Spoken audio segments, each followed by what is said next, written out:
학문 중에 우리 이 사람에 대해서 분석을 할 때에 영혼과 육체와 이렇게 나눠져 있다라고 얘기를 합니다.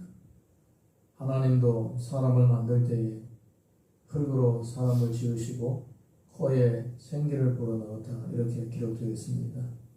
그래서 사람은 영혼과 육체로 나눠져 있다. 물론 영과 혼과 육체로 이렇게 3분설로 얘기를 하는 사람들도 있지만은 어쨌든 성경의 대부분은 영혼과 육체에 이렇게 나누고 있습니다. 그래서 이제 신앙생활을 하는 이 사람들 중에서도 이 이분법을 따라서 가르치는 사람들도 있습니다. 영혼 구원, 영혼 구원, 영혼 구원 이 강조를 하다 보니까 사람의 육체, 사람의 몸에 대한 얘기가 별로 없고 또 사람의 몸은 별로 안 중요한 것처럼 이렇게 얘기를 하고 심지어 영혼은 선하고 육체는 악하다 이렇게 설명하는 사람들까지도 있습니다. 많은 이단들은 영혼은 선하고 육체는 악하다 이렇게 설명을 합니다. 근데 굳이 따져보자면 영혼도 악하고 육체도 악한 거예요.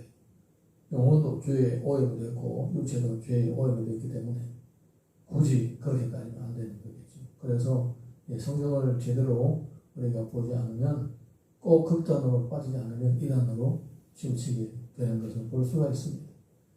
오늘 우리 성경을 보게 되면 그러면 예수님은 우리 영혼에 관심이 있을까? 육체에 관심이 있을까? 영혼에 관심이 있을까? 육체에 관심이 있을까? 성경이 해답을 주고 있는 거예요. 13절에서 16절 우리 보겠습니다. 13절에서 16절 다 같이 읽습니다. 시작. 예수께서 들으시고 배를 타고 떠나사 따로 빈들에 가시니 무리가 듣고 여러 곳로부터 걸어서 따라간지라. 예수께서 나오사 큰 무리를 보시고 불쌍히 여기사 그 중에 있는 병자를 고쳐 주시니라. 저녁이 되며 제자들이 나와 이르되 이곳은 빈들이요 때도 이미 저물었으니 무리를 보내어 마을에 들어가 먹을 것을 사먹게 하소서. 예수께서 이르시되 갈 것이 없다. 너희가 먹을 것을 주라. 아멘. 하나님께서 사람을 만드시고 난 후에 제일 먼저 하신 것이 뭐냐면 이 동산에 모든 것을 다 먹을 수가 있다. 선악을 알게 하는 나무 위에는 그 열매 위에는 다른 것을 다 먹을 수가 있다. 이렇게 말씀하십니다. 그리고 이것을 먹는 날에는 반드시 죽으리라. 이렇게까지도 말씀하십니다. 그러니까 하나님께서 사람을 만드시고 난 후에 사람이 이 몸을 지탱하고 생활을 해나갈 수 있도록 모든 열매까지 다 허락해 주셨던 것이고 또 죄의 기준도 거기에 관해서 세우신 것입니다. 그러니까 이 몸은 사람에게 있어서는 이 생존하는 동안에는 정말로 절대적으로 필요한 이런 것입니다. 우리가 예수님이 가르칠 때에 안식일에 관한 것을 얘기할 때도 제자들이 복음을 전하러 다닐 때에 사실은 유대인들이라든가 바리새인들, 서기관 이런 사람들은 별로 반가워하지 않았고 심지어 배척까지 했습니다. 그러니까 복음 전하러 오면 반갑게 맞이했겠습니까? 먹을 걸 줬겠습니까? 마을에 와도 잘 데가 없어서 그냥 게세마네 동산에서 쉬셨던 주님을 보면 아시겠죠? 잘 데도 없어가지고 그냥 들에서 사는 거예요.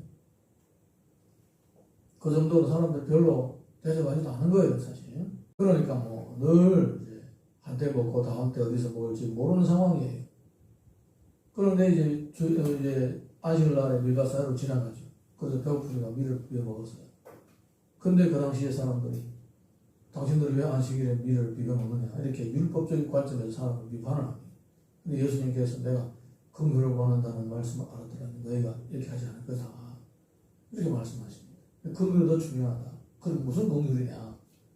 사람은 배고픈데 복음을 전하면서 주의 일꾼이 복음을 전하면서 배고픈데 그 밀을 좀 비워 먹다 너희들 뭐라고 하느냐? 이렇게 얘기를 하는 거예요. 긍휼이 없다라는 겁니다. 긍휼이 없다.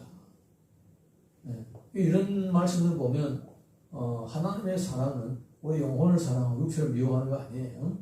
영혼과 육체는 떼어놓을 수가 없는 거예요. 동전의 양면과 같이 떼어놓을 수가 없는 것입니다. 붙어있는 거예요. 육체는 선을 악하고 영은 선하고 이런 게 없습니다. 굳이 따지자면 육체와 영혼은 다 악한 거예요. 다 보혈로 씻음을 받고 사함을 받아야 될 존재입니다. 그래서 영혼과 육체를 굳이 나눠서 따로따로 얘기하는 것은 잘못된 것이다. 이것입니다. 오늘 본문도 보게 되면 예수님께서 제자들이 이 사람 다 배고프니까 보내주시려고 하니까 너희들이 뭘 얻을 주라 이렇게 얘기를 하십니다. 예수님도 이 무리들의 이 배고픔의 문제, 줄이 굶주림의 문제를 관심을 하고 계시는 거예요. 그리고 우리가 모세 시대를 보게 되면 하나님께서 모세를 통하여 이스라엘 백성들을 부르고 여기서 나와줄 때 그들에게 가장 큰 문제는 뭐냐? 식량의 문제였습니다. 식량의 문제, 먹을 것이 문제였다는 거예요. 먹을 것이. 사실 이스라엘 백성들은 먹을 것이 없었던 게 아니에요. 그들에게는 양이 있었고 소가 있었고 그들에게는 먹을 수 있는 것들이 꽤나 있었습니다. 그런데 하나님께서 먹지 말라고 했어요. 소나 양을 하나님께 제사로 나누라고 했습니다. 그러면 우리 뭐 먹어야 되느냐? 만나를 주시겠다고 약속하신 거예요. 그래서 매일마다 기적이 일어나가지고 그들은 매일마다 기적을 체험하면서 하늘에서 내려오는 만나로 4년 동안 사는 거예요. 그래서 나중에 가나안 땅에 들어갔을 때에 가나안 땅에 나온 곡식을 먹는 날부터 만나가 그쳤더라고 했습니다. 그러니까 하나님의 역사하심은 삶의 필요를 공급하는 데에도 상당한 부분에서 나타나고 있다는 거예요. 그러니까 우리 일상생활 가운데서 먹고 사는 문제도 하나님의 관심 분야에 들어있는 거예요. 식량의 문제, 건강의 문제, 대관계의 문제 이런 모든 것들 다 하나님의 관심 분야예요. 우리 영혼만 관심한다? 그거는 잘못된 거예요. 영혼구원 맨날 영혼구원을 외친다. 말은 맞는 말인데 하나님은 우리 영혼만 구원하시는 게 아니에요. 성경을 보게 되면 구원에 관한 얘기를 보게 되면 영혼만 구원하는 게 아니에요. 영혼도 구원하시고 몸도 구원하시는 거예요.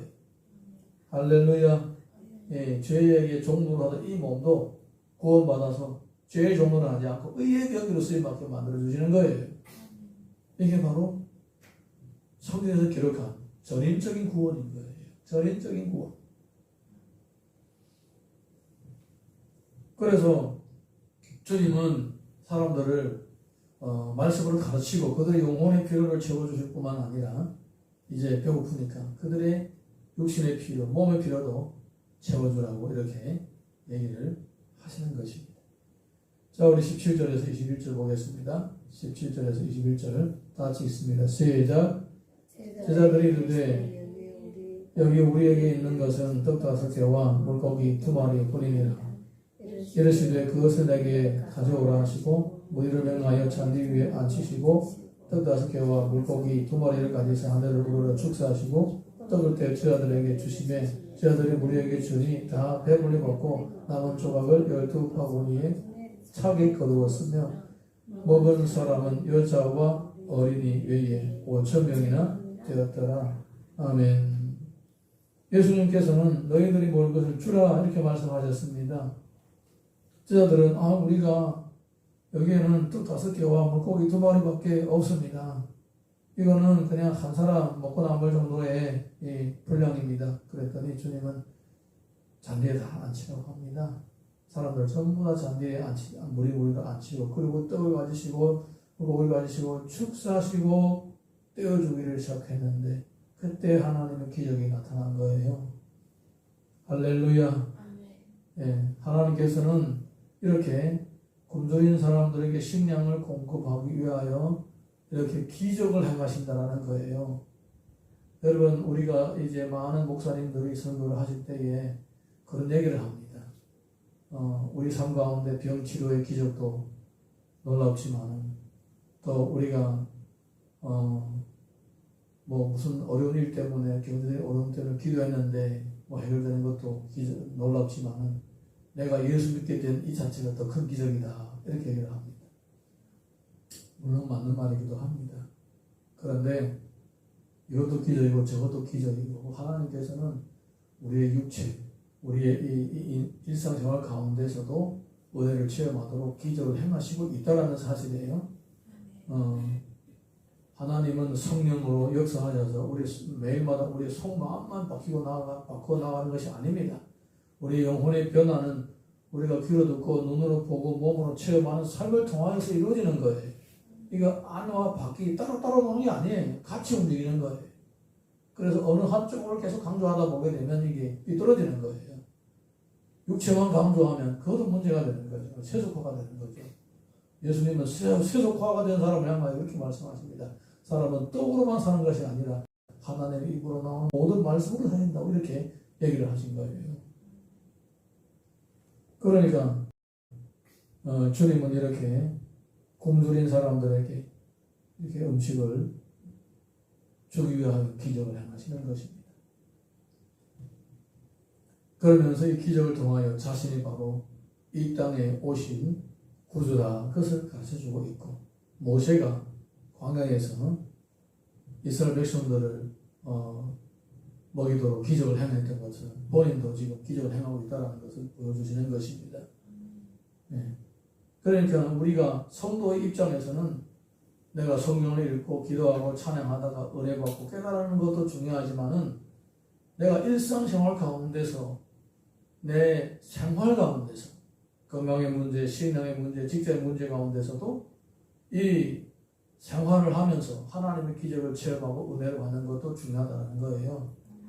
네, 요 자리에서만, 예배 현장에서만 아니라 일상생활 가운데서도 우리는 끊임없이 성령님의 터치, 만져주심을 체험할 수 있는 것입니다. 우리의 우리 채널이 감수할 수 있는 이 채널이 살아있다면 언제든지 하나님의 은혜를 감지할 수가 있는 것입니다. 그래서 이렇게 기적을 행하셔서 이스라엘 백성들을 따라오는 사람들을 먹이시는 것입니다. 이 기적은 물론 기적은 매일마다 일어나는 게 아닙니다. 매일마다 일어나는 게 아닙니다. 이렇게 놀라운 기적은 매일마다 일어나는 게 아닙니다. 그만큼 사람들이 많고 그만큼 많은 것들이 필요하기 때문에 기적이 커 보이는 것인데, 근데 우리 일상생활 가운데서는 나에게 관한 것들 가운데서는 내가 기도하는 것마다 더 매일매일마다 응답받을 수가 있는 것입니다. 이거는 우리 일상생활에 관련되어 있는 것입니다. 이런 것들은 큰 기적은 우리 인생에 몇 번이 없을 수도 있겠지만 작은 일들 가운데서는 우리가 항상 주님의 은혜를 느끼면서 체험하면서 살아갈 수가 있는 거예요. 그래서 우리 구원은 단순한 영혼 구원, 하나님의 자녀로 바뀌고 그리고 이제 나중에 죽어서 천국 가는 거, 요것만 얘기하는 게 아니에요. 우리에게 있어서 하나님의 은혜는 하나님의 자녀가 되고 영원한 생명을 얻는 것도 있지만 이 땅에서 살아가는 동안에 매일매일마다 하나님의 구원의 손길을 체험하면서 자라가면서 성화되는 과정을 의미하는 것입니다. 에베소서를 보게 되면 너희는 그 은혜에 의하여 믿음으로 말미암아 구원을 받았나니 이것은 너희에게서 난 것이 아니요 하나님의 선물이라. 베드로전서 2장 1절 보게 되면 가난한 아이들 같이 순전하고 신령한 젖을 사모하라. 이는 그로 말미암아 너희로 구원을 이루도록 자라게 하려 함이라. 예. 이런 말씀 보게 되면 구원이라는 것은 어떤 단편적 이야기를 하는 거 아니에요. 전인적인 구원을 얘기하는 것. 그러니까 오늘 우리 일상생활 가운데서 매 순간 가운데서도 하나님의 은혜가 임하고 있는 거예요. 할렐루야. 그리고 우리가 최종적으로 이 세상을 떠나게 될 때에 또 모든 것을 다 이루시는 주님의 그 은혜가 우리가 동참하게 되고 영혼과 육체의 완벽한 구원에 들어가게 되는 것입니다. 그걸 가르쳐 영생이라고 성경에서는 가르치고 있습니다. 오늘 하루 시작하고 또 새로운 한 달, 7월달을 시작하고 또 하반년 첫날을 시작하면서 하반년도 이 매일매일마다 하나님의 구원의 손길 체험하면서 살아갈 수 있기를 주님의 이름으로 축원합니다.